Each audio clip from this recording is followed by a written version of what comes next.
بسم اللہ الرحمن الرحیم۔ علم کی فضیلت کے بیان میں ہم سے سعید بن عفیر نے بیان کیا، انہوں نے کہا مجھ سے لیث نے، ان سے عقیل نے ابن شہاب کے واسطے سے نقل کیا۔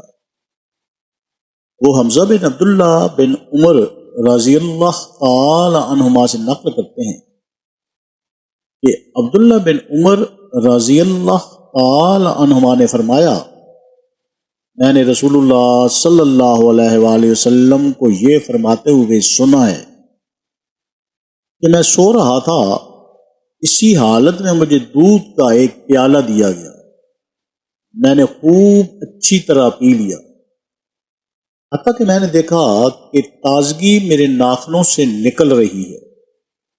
پھر میں نے اپنا بچا ہوا دودھ عمر بن خطاب کو دیا۔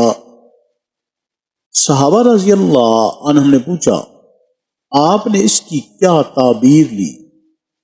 آپ صلی اللہ علیہ وآلہ وسلم نے فرمایا، علم۔ اللہ تعالی ہمیں احادیث مبارکہ پر عمل کرنے اور اس پیغام کو ہر انسان تک پہنچانے کا ذریعہ بنائے، آمین یا رب العالمین۔